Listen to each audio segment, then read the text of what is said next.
this computer. 3, 2, 1. Let's get it.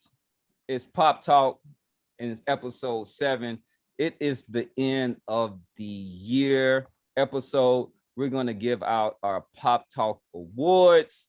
Y'all know who it is. All right, it is Professor Nims, the pundit with the PhD in pugilism. I'm joined to my man, the best name in boxing media, the casual Rand.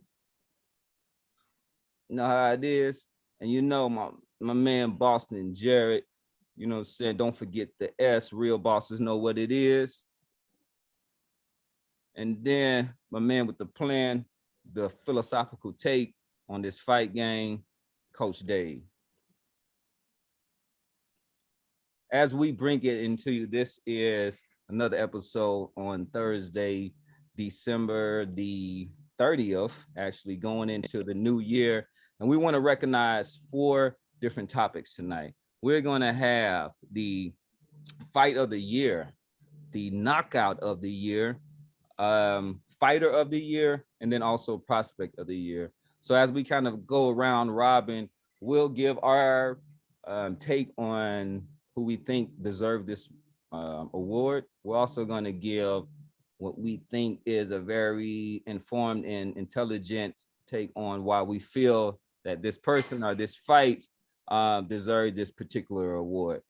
We don't really want to waste your time. We want to jump right into it. And we're going to start with fight of the year. So I'm going to go ahead and jump in. Professor Nims, you know how it is. So also watch out. We're going to Professor Nims Boxing Gym is going to be coming to y'all next year. I'm going to show y'all a little bit of technique. But for me, fight of the year, it was hard. Particularly, you want to stay away from recency bias. And there were a lot of really, really good fights towards the end of the year. All right.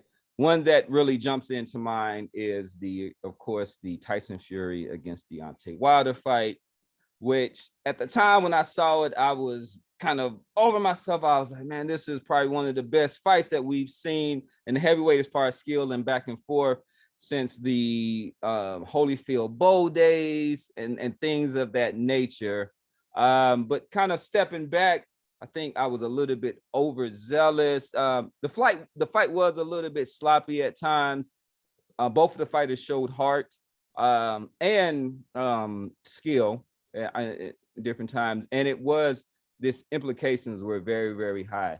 But for me, this was beat out by a fight that I think because of the skill level, because of the results, and because of the combatants that were part of it, I chose as fight of the year, and I have to give it to him. Terence Crawford versus Shawn Porter. What? That was my fight of the year. I knew you was gonna say that. I thought it was my fight of the year. It was back and forth.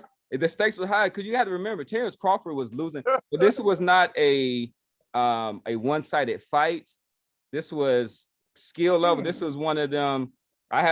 If you can tell me a time you've seen Terence Crawford push further, I would have a really strong argument with you. And this is number 1 or 2 on pound for pound. And not only that, he stopped a fighter who has gone through the 147 ranks and has only been dropped by Errol Spence, who is on everybody's top 5 pound for pound. I think with the result, you can see Terence Crawford, it was on replay. But when they told him that, he's like, no, I'm up. They was like, no, you down. He's like, and he kind of like, he's like, what? And he's like, yeah, you down. And then he was like, okay. He got up. Also, I feel good because I think I called around and the actual shot that he actually ended the fight with. But for me, my fight of the year is Terence Crawford, Shawn Porter. Well, we're going to throw it out over to my man, the casual Rand. Give me your take on fight of the year. Well, first off, I just want to disagree with what you said. I mean, your whole premise was garbage, but you a Bud fan, so I expect it. You know what I'm saying? You counting a fight of the year that everybody even with the four of us, every man here said that Terence Crawford was going to win. So how is that going to make Nobody a say fight of the year? It was prediction of the year. You know what I'm saying? It fell in line to what we predicted. He said no recency bias, and then he went right to the most recent. You know what I'm saying? So I give credit to the Fury Wilder, and I know what Cameron's going to say. I mean, everybody predicted Fury, but Fury won 3 seconds. 3 seconds. If it wasn't for 3 seconds, Fury was down on his neck. If he was down for 2 to 3 more seconds, everything that all of us pundits would have said would have been irrelevant. That was a dog fight, man. That was a dog fight until it wasn't a dog fight. So I give the Fury Wilder fight of the year and then it changes the landscape of the heavyweight division. So that one, it was a dog fight. 2, it changed the landscape. The Terence Crawford Porter played out like it was supposed to, and then the welterweight division is the same as it was before the fight. Now the heavyweight division, man, Fury is now put on almost untouchable status. Now, like before then, it was all right. What about Joshua? What about now? Once Fury beat Wilder like he did, man, Wilder is on top of the throne, looking down at everybody else like y'all fight for my scraps.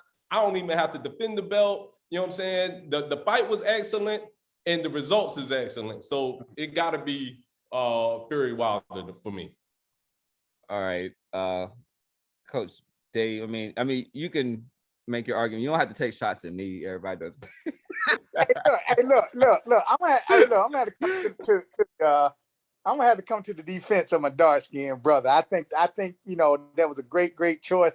And you know how them light-skinned brothers can be, man. You know, I mean, hey, prediction of the year. Hey, you're a boxing prophet, brother. So, hey, I like that. I like that, Bud Crawford. But I also like Randy's too, man. Be honest with you on that on that Fury Wilder fight too, man. But man, I'm gonna take y'all sideways a little bit. You know what I'm saying? And y'all can call me soft or whatever you want to call me. But my fight of the year, I'm telling you straight out, man. I got to give it to the ladies. I got to give it to Michaela Mares and Maiva Hamaduchi. Man, so look, now I know I might follow female fighters probably more than y'all do. But let me tell you something. There are several boxing beauties out there that can straight up bring that thump. And I don't know if you guys saw that female fight, but I'm talking about it beyond the days of Christy Martin and Layla Ali. Currently, there are a lot of female fighters out here that is straight whooping ass. I'm trying to tell you. And now what I like about this fight, man, I mean, and what I would challenge all y'all to do too now is go back and the fight that you pick, pull up the CompuBox numbers on the fight of the year that you pick. Look, man, these ladies, there was no breathing room whatsoever from these ladies, man. I mean, our overall stats, out of 268 jabs that was thrown between both fighters, only 40 of them landed. Okay, out of 1,466 total punches, 472 landed. Out of 1,198 power shots, 432 landed. So what I'm getting at is that low jab numbers lets you know how much those women were straight up in the pocket, banging, slugging. I'm talking about slapping perfume and sweat and snot and slob out each other's mouth. You've got to go and watch that fight. So fighter of the year, to me, I'm giving it to the ladies. Not only that, but kind of like what Randy said, let me even tell you what it set it up for. Y'all might, and I'll get into it a little bit later on as we get into the other topics. But you know, for right now, there's the fighter Amanda Seriano and Katie Taylor. They are on point right now to be the highest paid female fighters out there. Both of them probably making 7 figures. So to me, fighter of the year, Michaela Mares and Maiva Hamaduchi, whatever that name is. Toe-to-toe brawl between two boxing beauties. All right, there we go. So we got one for the welterweights. All right, another superstar division, Crawford and Porter. We got the heavyweights. We got Fury and Wilder. We got one for the ladies. Could you help me with the names again? Because and I'll be honest, I will check out the fight. I have not seen that fight. I'm gonna text it to you. I promise you, man. Michaela Mays. Maiva Hamaduchi, and I'll spell that for you. Maiva Hamaduchi. Absolutely. All right, and we're gonna round it out with the take. He's gonna put a nice bow on this fight of the year. Bosston Jarod, what's your take? My fight of the year, Jamel Charlo, Brian Carlos Castaño. This was a fight that's being fought in the deepest, the toughest division in the entire sport at 154 pounds. This was a fight that was being fought for all the marbles, a fight for undisputed against a guy in Jamel Charlo who, for me, when it comes to strength of opposition, has the best resume in the sport, if not the second best resume in the sport, against a guy and kind of an unheralded guy in Brian Carlos Castaño, a guy with all the amateur pedigree in the world, but a guy who had solid wins, a guy who could have easily been awarded the win against Edeslandi Lara, and a guy who went and beat Brian Teixeira. Mm-hmm. This was a fight that was fought at a very, very, very high level, very, very technical fight, a very back and forth fight. And it ended in a draw. And we're gonna see part two here coming up, man. It's short and sweet for me, man. To me, 154, best division in all of boxing. You had stakes, you had two high-level fighters, and that was the fight that did it for me. Brian Carlos Castaño, Jamel Charlo. I'm not mad. I mean, that was a really good fight. And it was a surprise pick. But to be honest, I'm thinking about, and I will have to check out Coach Day's fight. I don't think you can really argue with any of the picks. And, my humble opinion, I think that these are very strong fights. And a lot of times it really just comes to what you prefer in a fight, right? Some people like high skill, some people like the straight thump and other things. So I think it's just kind of a reflection of our different kind of personalities and takes. But I love all the strong arguments for that. Moving right along, we're gonna get into the little bit of mud a little bit. We're gonna get into the knockout of the year. Somebody got slept, and we want to know what was the most impactful knockout of the year. We're gonna start with my man, the Casual Ran.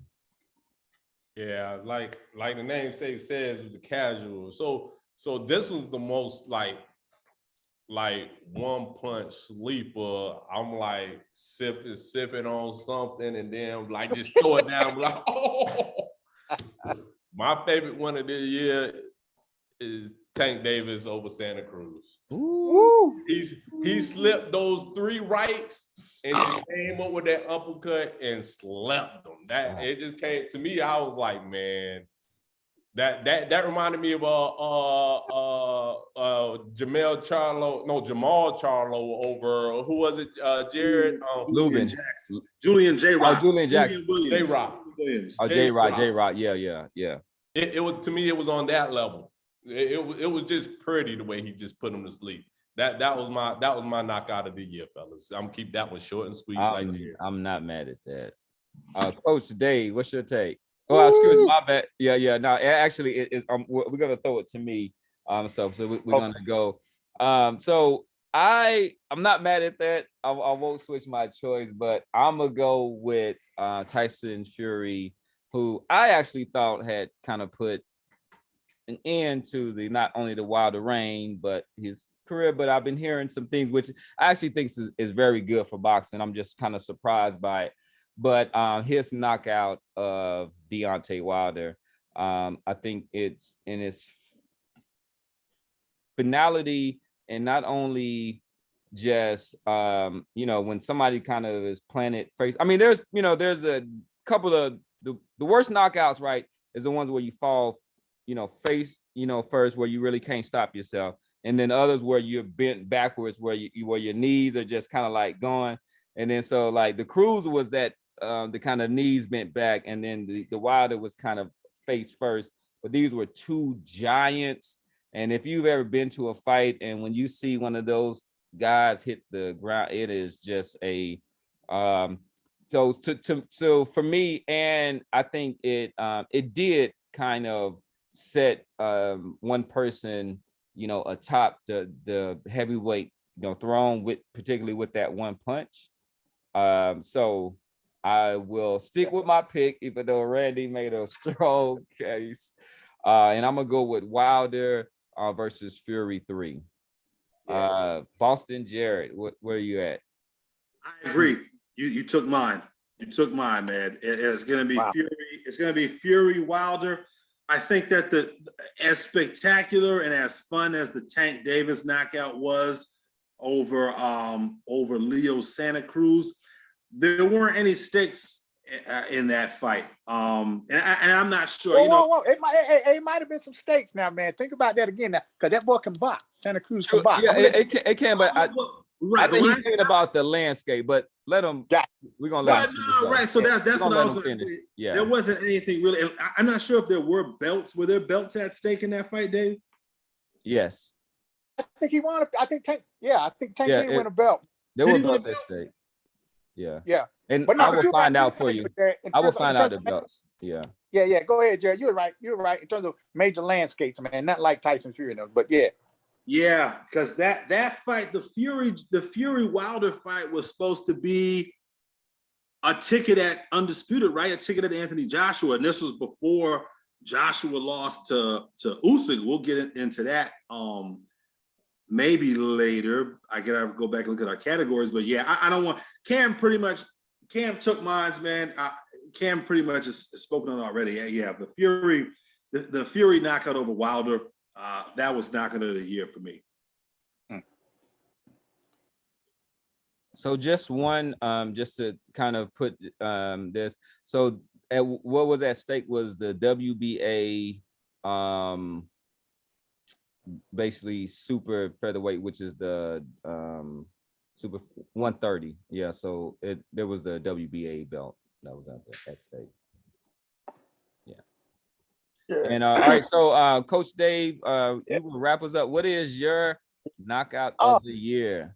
All right, man. Listen, so I'm gonna be quick, but first of all, man, I appreciate your brothers, man. I appreciate y'all knowledge, man. Just from last, segment, what Randy was talking about right now, even Jared, and what you said, Cam, about impactful. So 100% agree in terms of impactful knockout.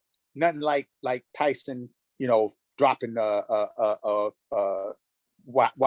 like Tyson Fury dropping Wilder. In terms of impact, man, just I got it. But going back to what you said though, Cam, earlier on about fighter of the year and even knockout of the year, it's about what you like. It's about, what I'm saying. So I like y'all might like the knockouts that had an impact. But I was torn, man. Being an individual that loves the body snatching, man. I mean, yeah, Shakur Stevenson stopping Tara Boa, Oscar Valdez knocking Joker out, Jahi Tucker knocking out Rodriguez with a body shot. It was just a lot of good knockouts. All right. But what I'm getting ready to give to you though, again, well, y'all gonna say I must got my doggone pink panties on or something, right? Kind of like how you described, how you said a knockout, if a person falls forward, if a person falls backwards, or if a person falls straight down, like when Thomas Hearn knocked out James Shuler. I got a new one for you. So my knockout of the year is going to a female, Alicia Baumgartner. Oh, she's yeah. not Papa. Now look. Oh yeah, that was a nasty one. When you freeze somebody up, they just get you fall asleep standing up. I mean, bruh, she hit her, and the girl just couldn't move. Her whole body, everything about her existence just said, "I quit." Just stop. She was the underdog for that fight too, wasn't she? She was. She was the underdog for that fight. Absolutely. So that's going back. Yeah. So it's just going back to my point of this, man. I'm telling y'all, man, that these boxing beauties I'm not sleeping on none of them, man. I'm checking all of them out just as much as I'm checking these men out. And Alicia Baumgartner, man, I told one of my friends, I said, listen, she's strong, man.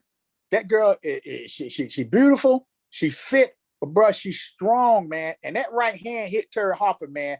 And I mean, it just froze her up. It froze. He was looking like Han Solo in the little carbonite, like. Hey, so for me, knockout of the year, it goes to Alicia Baumgartner and her straight comatose on her feet of Terry Harper. That got to give it to her, man. Yeah, that's a good one. That's a good Absolutely. One. All right, we moving on. It's so many, but yeah, those are some great picks. And then so we are going to the fighter of the year, which is lovely. We are going to start with my man, Bosston Jarod. Don't forget the S. Who do you feel is the fighter of 2021? Man, the fighter of the year, man. This was one, I'm thinking about this one, man, and I think that this is a 2-4. This is the one we can give upset of the year and fighter of the year. I'm going with Alexander Usyk. This is a guy who undisputed in a weight class that is very, very an unheralded and obscure weight class. But I challenge anybody, go back. I've said this before. Watch the Marius Breedis fight. Watch the Dorticos fight. Watch the Garcia fight. Those are dudes that can fight. Them dudes can fight.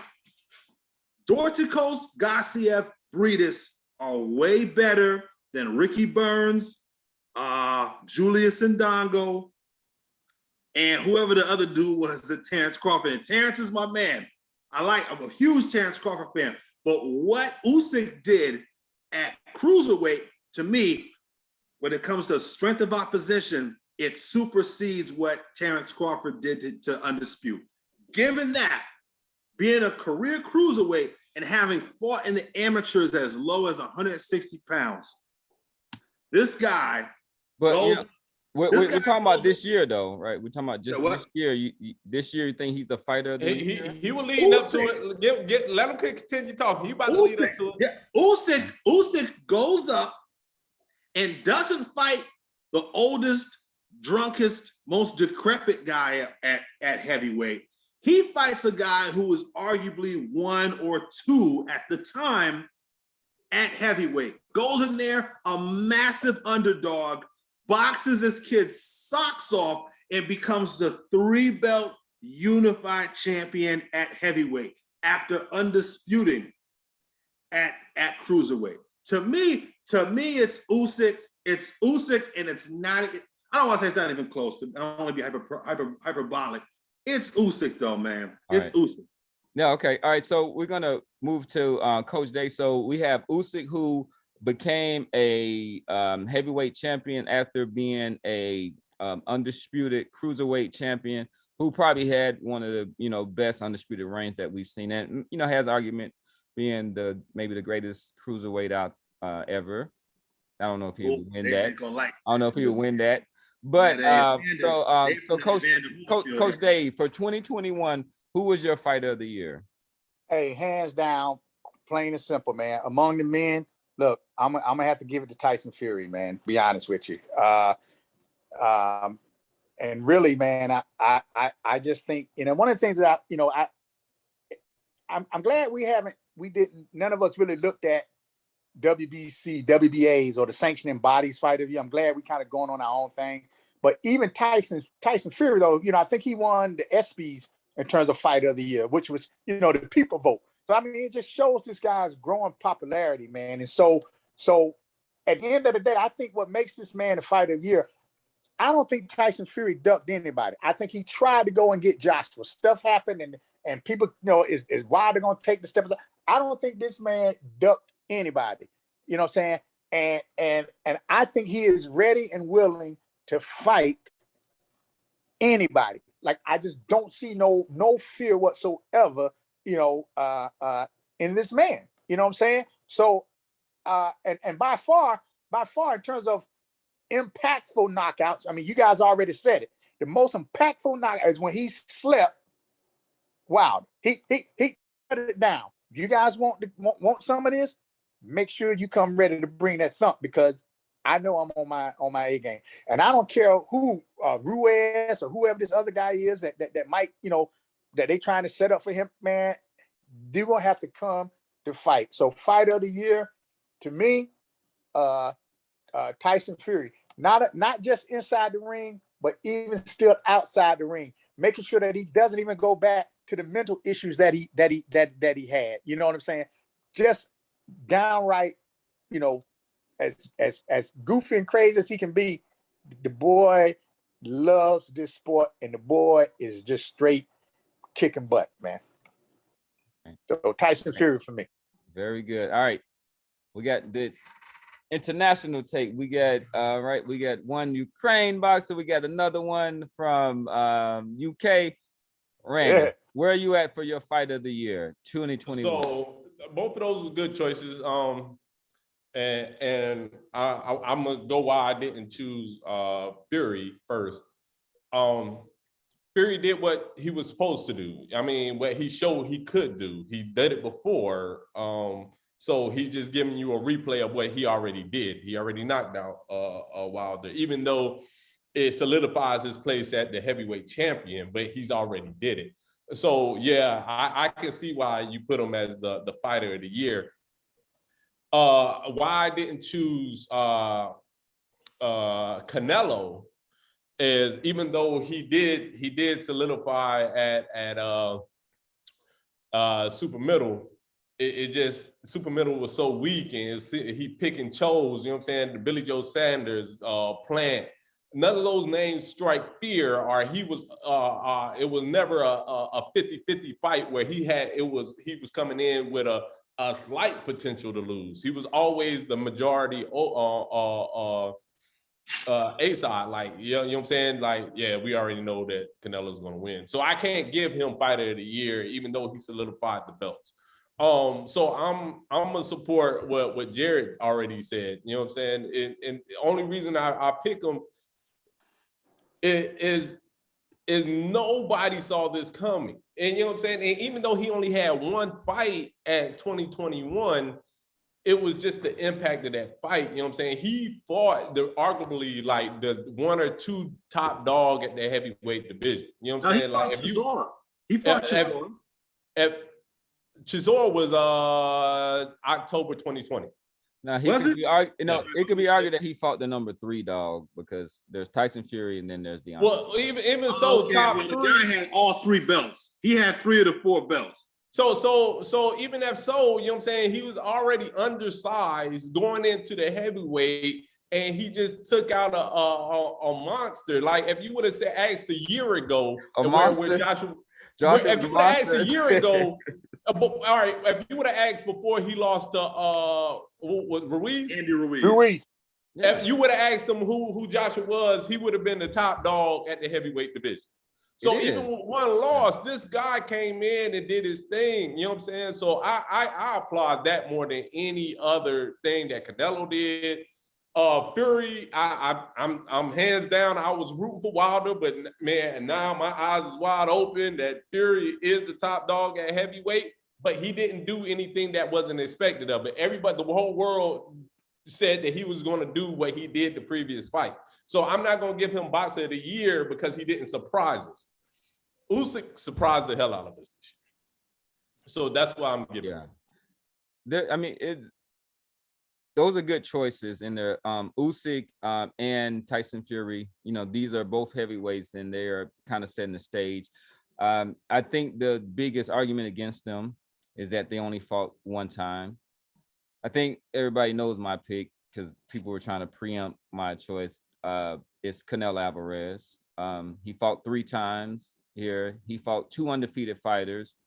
He smashed both of them, broke one of their face, knocked out the other one. He became undisputed, something that's never happened.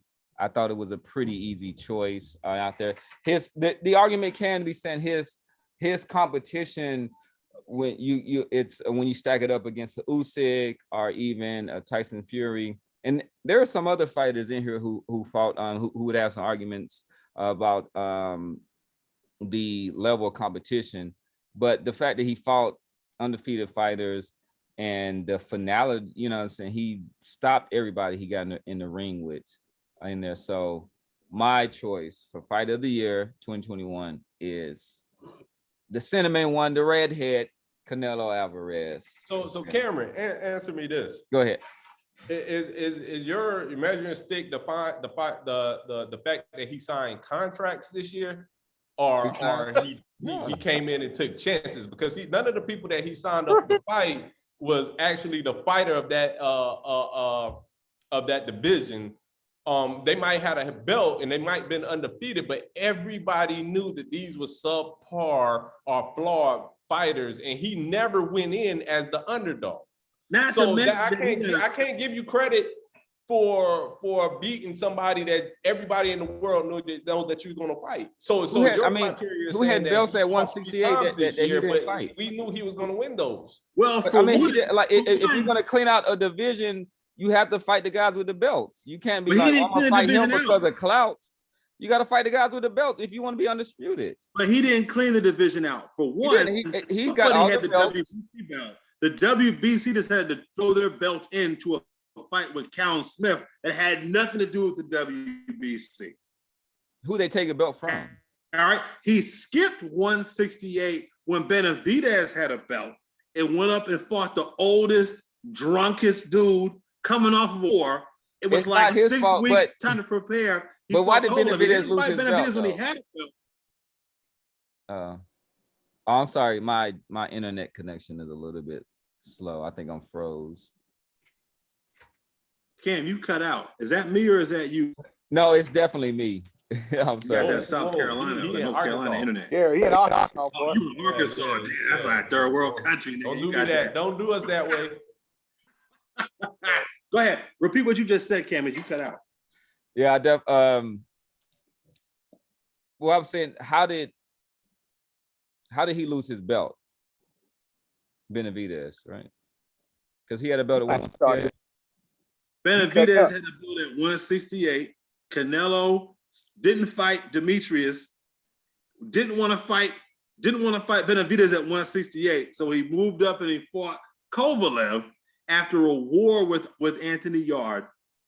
Anyway, I don't want to relitigate. I mean, that was a smart. I mean, that's a Mayweather-esque move that somebody would say like Sugar Ray Leonard would look at a fighter that took some damage, right? Like Sugar Ray Leonard looking at Marvin Hagler, like, this might be the perfect time. I mean, those are things that heady fighters do, but it doesn't. It might not be on the up and up always, but they use their brain a lot in those situations. And Canelo has learned from the best. That's one thing you have to give him credit for. Like, he will fight somebody and then he will say, like, yeah, that too, and with some styles. All right, but go ahead, Coach. Yeah. Nah, I'm just saying that's your choice, baby. Hey, you know what I'm saying? The gingerbread man, it is, baby. Yeah. I thought I gave a good argument. He fought three, so he fought 3 times as many times as any of your other picks, and all knockouts. He stopped everybody. Nobody he can make whatever. He did, and those were all. And you know what? Because I'm the Canelo hater. Say this: those were all credible opponents. They were undefeated guys with belts, and he deserves credit. Those were all credible opponents. Were they the most dangerous guys? Not necessarily, but Benavidez fucked up and missed weight and sniffed coke and did all that shit, and he lost the belts in the ring. His fault. It's his fault. It is. Caleb Plant, I gave Caleb Plant a shot. He beat him. I gave Billy Joe Saunders a shot. He beat him. Those guys were both credible opponents, undefeated guys with belts in the division. So he fought him. All right, yeah. So with that said, we have a few minutes that we're going to kind of wrap up, and we do want to give attention to a fight that's coming up. Prospect of the year. I'm sorry about that. Yeah. Thank you for that. So, all right. So prospect of the year, and we are going to start out with Coach Dave. So with the prospect of the year, they can't hold a major title. So of the big four, the WBC, the IBF, the WBA, and the IBO. All right. So it's go still, ahead and give it. So it has to be a prospect. They can't have arrived yet. Go ahead. bro. That okay. Well, I mean, I don't. I'll tell you what. If y'all want to say Boots Ennis, I'll call him a prospect. I think he's arrived in terms of people getting to know him, but just given that opportunity, just nobody has it. I say that definitely is prospect of the year, and I'm looking forward to what happens in 2022. Down the line, though, because I heard everybody talking about this 154 division and Charlo and blah blah blah blah blah. I'm gonna tell you the up and coming prospect. I'm gonna tell you Xander Zayas. He gonna clean it up. He gonna clean it up. Your Charlo brothers, anybody in 154. When this 19-year-old kid develop, give him I say get this boy anywhere from a year to 18 months. Ain't nothing gonna touch him. Ain't nothing gonna touch this kid. Xander Zayas, in terms of 154, would be my absolute, in terms of up and coming prospect, and then Boot Zayas would be my kind of on his way prospect. That's what I got for you. That's gonna be and tough, I want Jarod to hear that about Charlo. Xander Zayas gonna bring holy hell on that Charlo boy. You're not looking at the landscape. It ain't gonna be Charlo at 154. By the time next year when they come up, it's gonna be Crawford. So you telling he gonna wax Crawford? Are you gonna think he gonna wax Spence? Hey, listen, That's next year. That's after the Crawford Spence fight. That's what 154 gonna look like. That's those guys. If we get Crawford, if we get it, but those guys moving 154. Boots got 147, but 154 is all the 147 guys now getting ready to move up. So one thing I want to say in that I want to go ahead and have Rand give his take, but I think Xanders is gonna fight at 147. I think he's gonna because he can fight at 150. Yeah, he can make one. If he's smart, he'll go to 147. If it's for a title, he's gonna fight at 147. But go ahead, Casual Rand. Dave already said it. Like the world looking at Boots, you know what I'm saying? Like right now, he's the chosen one. And I'm gonna agree with him right now because I haven't looked at the rest of the weight classes, and especially like heavyweights. I know that we have some American heavyweights coming up, but I ain't seen the following. I haven't seen the steam getting pushed behind them, man. I believe that Boots is going to be the next up and coming 147. But right now, you know what I'm saying, we got the real 147s going at it. But then, like I just mentioned, all those guys are going to go up to 154. So I don't know if no young 19 up and comer going to go up to 154 and going to put in that work against either Bud or Spence within the next 2 years. Y'all might want to age out. I mean, I think Bud might be the one that age out within the next 2 to 3 years. But at 154, you better get an old leathery somebody that's been in the game a while to put against them guys. I won't put a 19-year-old against them next year. They got plenty of dudes. The best bet is to go stay at 147. That's the division. I mean, that division, that is a tough road to hoe at 154, man. Yep. It is about 10 fighters deep. And 10 dudes where it's going to be a tough-ass night. That is a tough division. Yeah, and then like so one fight just changed pretty much our whole conversation. If Mel would have won that fight and solidified, hands down, he would have been fighter of the year. Hands down. Yeah, I mean, you had no. I mean, yeah. But it ended the way it ended. So you know what I'm saying. Maybe next year we'll talk about him. But like one fight changed our whole conversation. Right. I agree. I think Castaño might actually get him. I think Castaño gets him. But sorry, who was next? Nah, but go ahead. I think it's good. You were kind of taking your momentum, but who is your thoughts on prospect of the year? Prospect of the year, man. I had two choices. I wasn't sure how we were defining prospect. I had picked Josh Taylor as prospect of the year, as an undisputed champion with 18 fights. Keep in mind, Virgil Ortiz has 18 fights. Devin Haney has got 20 fights. Shakur Stevenson, I believe, has 18 fights. Jerome Bruce Ennis has more than 18 fights. This kid is undisputed at 140 with less than 20 fights. Now, again, I'm not sure how we were defining prospect, but to give us some perspective. Not an undisputed world champion. That's but don't that's not how Kambosa we only got like 18 fights. That's not how we define the process. So how are we define? So I figured we were going to say that. So I'm not sure how we define a prospect. How are we defining prospect? No belts.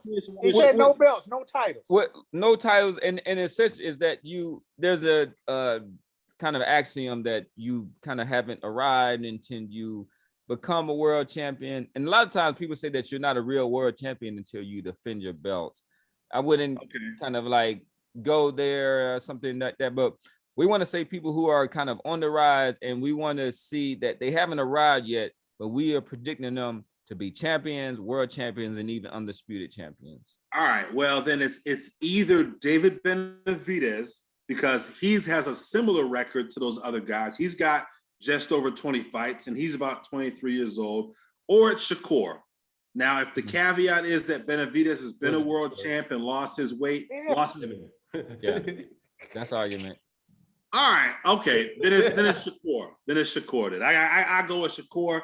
To me, Shakur has shown the most improvement. He's a guy that's evaluated his shortcomings.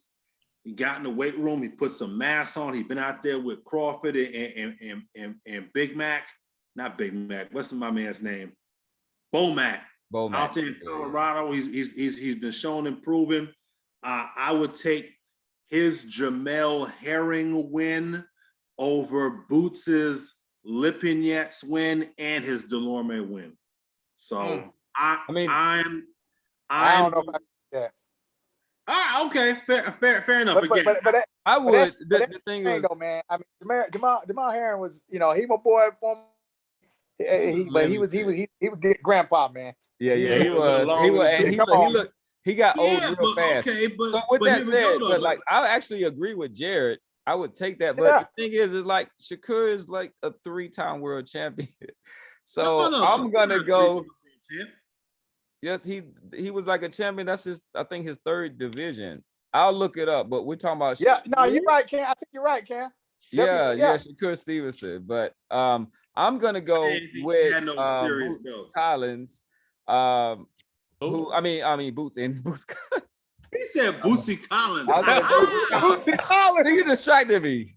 I got this shirt on right now too. You know what I'm saying? So it's like I'm looking like out there. So I'm gonna go with like Bootsy Collins. No, but you talking about you having prospects who are like undisputed world champions. I'm like, what is a guy is not like they not arrived to Bosston Jarod until they are a Hall of Famer. Like, you know what I'm saying? I'm like, what is the prospect? You talking about undisputed world champions? You're like, but Taylor has 18 fights. No, he arrived. But Boots is a prospect, and he's definitely a prospect. No, but he has no world. He's fought. Maybe he's fought former world champion, but he has no title. No, he ain't fought. Boots ain't fought nobody. Boots has fought goat herders. He's definitely a prospect. He fought a goat herder. Yeah, so with burrito stand owners. With Stevenson, his last fight, he won the WBO super welterweight title against a guy who was washed. That guy Delorme is a career 140-pounder. No. I'm talking about Stevenson, Shakur Stevenson. Oh, like, Stevenson is like has like much of Jamel Herring. I didn't think much of Jamel Herring. But he actually moved up. He actually moved up to get that belt. He had a belt in a lower weight division. He's going up and getting belts. I gotta get smarter on these lower weight classes, man. That's my fault. I again working without knowing what exact criteria we're working with here. But I think we can all agree that Shakur is still considered a prospect, no? But I think that he is that as far as because to me, he's kind of a budding star that can be a superstar, you know. So he's just kind of he's somebody who is trying to get a more fan-friendly fighting style. I think that's something that he is. And with the Herring fight, I think that he proved that he's willing to kind of take those risks to make those fightings a little bit more entertaining. But Dave, traditionally speaking, prospect is determined by what? Isn't it the number of fights you've had, or is it not that? No, man. Well, to be honest with you, dude, I mean, it ain't no solid definition on it. Yeah. I mean, I think Cam named it like how he named it when he stated, no belts and stuff. So to me, I look at it at a prospect as an up and coming individual who has not gotten a title or gotten that shot yet, but is most likely that if given that opportunity, if given that big stage, is absolutely going to shine and come through. Now, the fact that Shakur Stevenson already had a couple of titles, now Shakur is at that spot, man, where he beyond a prospect. He is shooting now for a daggone, trying to leave his mark and cement his place within his boxing rank. Can he live up to the hype? You know what I'm saying? Is where he's at now. So that's how I define it, bro. All right, David Morrell, Bucket. David Morrell, that's my prospect there. Morrell. That's what I'm gonna go with. Choice. Like that is a firm. That's gonna be my choice. I went through like 4 of my guys. I already went through on my 5th choice at this point. So it's gotta be Morrell. He got 6 fights. He ain't fought nobody. But there you go. To me, he's a fighter. I think that. But at the same time, I've been wrong. So sometimes I was looking for that kind of that killer instinct. He does have it. He does show it sometimes. But to me, I thought it was something missing. But I'm looking forward to him proving me wrong. So we are coming to a close to our final show of the year, our 7th show. So I like that number. It's definitely a divine number. As we end up as my man, part of the Divine Nine over there, speak over there. So we also want to make sure that we give a few minutes and attention to a fight that's coming up on pay-per-view, which is Luis Ortiz. He is fighting Charles Martin. I think Ortiz is this kind of forgotten guy within the heavyweight division. He's still a boogeyman. Somebody who probably came to the U.S. a few years too late to really, really have the impact that he could, but he's somebody that could still make interesting fights within the heavyweight division. This fight right here, I don't know really, it's going to tell us if he maybe has gotten old or kind of shot. I don't really think much of Charles Martin ever since his fight against AJ, I thought was kind of laughable. But we want to give our take on this fight. So this is on Saturday, January the 1st. I actually think it's not. I think they're both southpaws, so that's gonna give a little bit, but I'm gonna say probably a 4th round I'm gonna say knockout by Luis Ortiz. Ortiz. So, yes. Are you buying the pay-per-view? This is a pay-per-view fight. Are you buying the? I'm not. I will not disclose my my viewing. You know what I'm saying? Go ahead, Casual Red. You have so this here, man. I think the benefit of this fight right here, or this fight card, is actually the undercards. I think it's 4 fights and all of them are heavyweights. Absolutely. The speaker on Ortiz, man. Ortiz is a monster. You know what I'm saying? If it weren't for that, just if he caught Wilder's, you know what I'm saying? He caught Wilder's right and sat down, but he was beating Wilder the whole time. So just imagine if that fight went through and he would have beat Wilder, what the heavyweight landscape will look like right now. I mean, this guy, he is no slouch, but like due to his age, You know what I'm saying? And he did lose to Wilder. I think he is like the word I always throw up. I think he's the ultimate gatekeeper. You know what I'm saying? For the new prospects of heavyweights coming up, the champion, he's never going to fight for a championship because he's too dangerous to those champions. You know what I'm saying? I think he's too big for Usyk. You know what I'm saying? I think he'll do some damage to Usyk. I think he'll give Fury a run for his money, but I don't think those guys will give him a shot. Or I don't think Anthony Joshua will give him a shot because this guy is actually dangerous. But No, the younger guys, Joshua's ducked him already. I mean, it's on record. yeah. So I think the younger guys, in order to get to the promised land, is going to have to go through Ortiz, but it's up to Ortiz how much longer he's willing to do this and how much is he going to accept the fate of being a gatekeeper.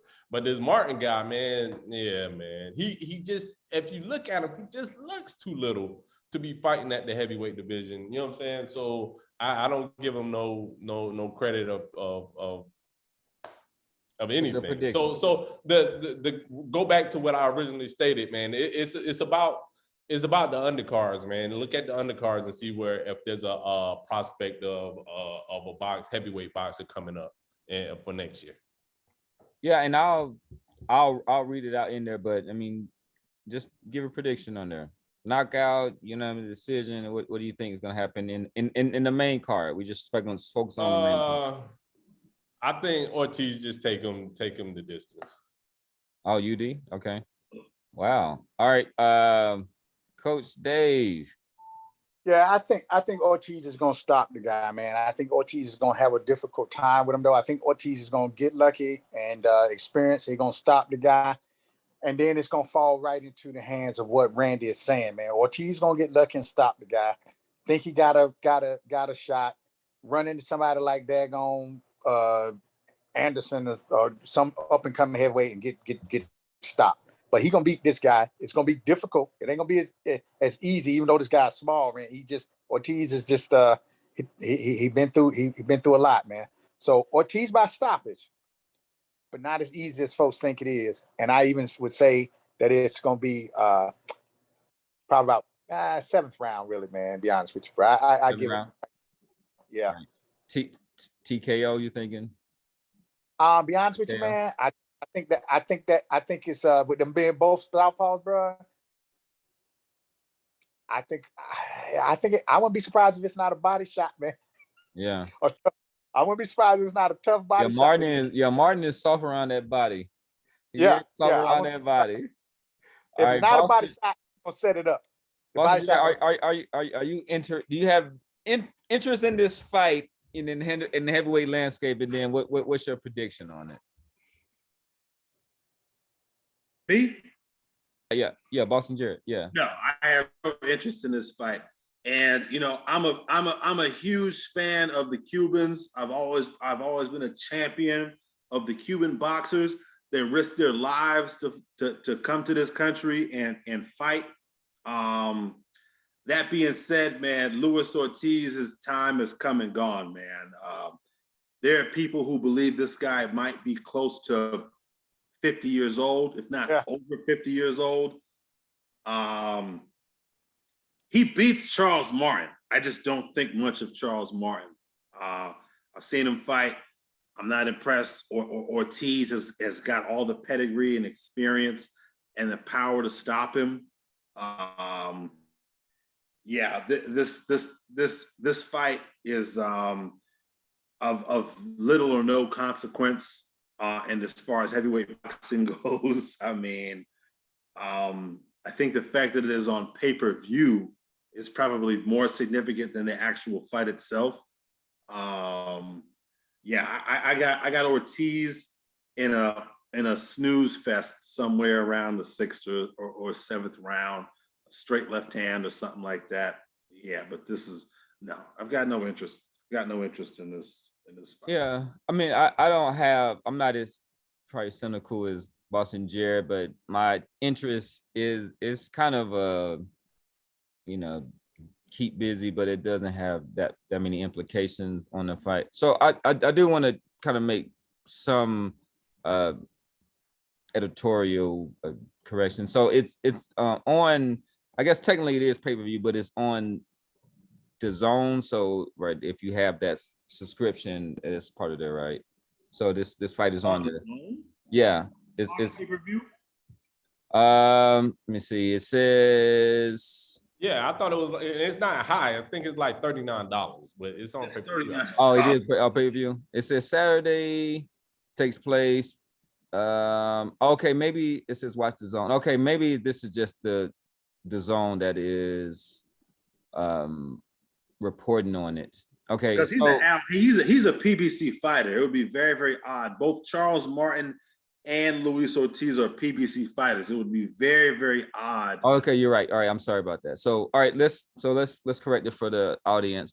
So, this fight is all right. The Fox Sports PBC pay-per-view heavyweight extravaganza featuring top contender Luis King Kong Ortiz facing former heavyweight champion Charles Martin in main event, plus heavyweight rising star Frank the Cuban Flash Sanchez battling Christian Hammer in the co-main event. Hammer was a late replacement after the Negron tested positive for COVID. So the pay-per-view begins at 8 p.m., 5 p.m. Pacific time. And let me just run down a couple of the undercards besides that fight. And thanks for that correction. I went on the Zone site and I was trying to give them credit for the fight. I'm not paid by them at all. So at all. Hey, Jarod, I think this might be a conversation for later on next year. But Jarod always take his little pop shots against PBC, but you know what I'm saying? As a promotion company, you gotta like if you sign with a cable network, you gotta sign saying that you're gonna put on so many pay-per-view events per year. And if these boxers don't want to fight, then you're stuck holding the bag. So you got to put on an event. You know what I'm saying? Reigns leader show. He got to make those numbers match. And I don't knock him for making this a pay-per-view. It sucks, but you know what I'm saying. But I understand the landscape. Well, some of these fighters ain't fighting. Let me read off this. I would agree with Randy normally on the fighters not fighting, but the thing that happened was Errol Spence fucking flipped his car over. So there goes 2 pay-per-view fights right there.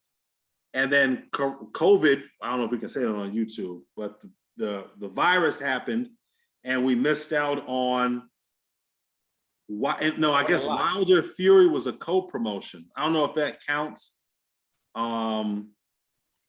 Yeah. What was all right, but we kind of get into that definitely is too much. Yeah, that's for later. All right, so let's the fights on there on the card is I'm gonna just talk about the heavyweight. Well, you know what? I'm gonna read off the whole card. I shouldn't do that. So there's a lightweight fight that starts it off: Frank Martin versus Romero Duno. There's Victor Faust versus Iago Kilades, which is at heavyweight.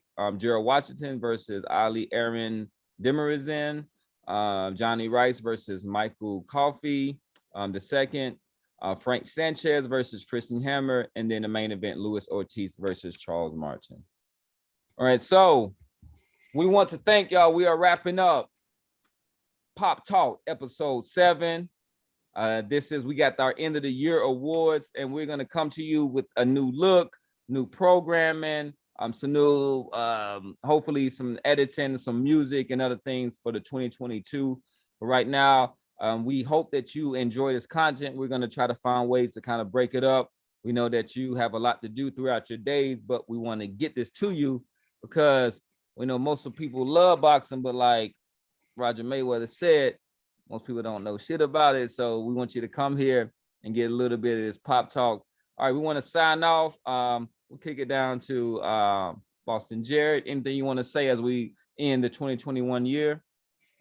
No, not a whole lot, man. It's just we've been fortunate as boxing fans, man. This last 90 days, man, has been really, really action-packed, man. There've been a lot of good fights, despite all the cancellations, despite all the changes to the schedules, man. We've had some really, really, really good fights. There's been a lot to talk about. Whether it's the light heavyweight division with Better Beef and what Canelo's gonna do.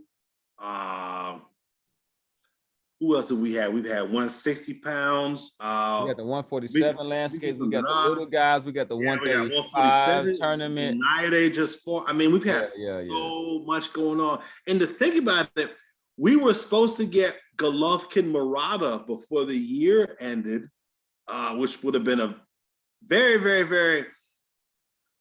I don't know how good the fight would have been.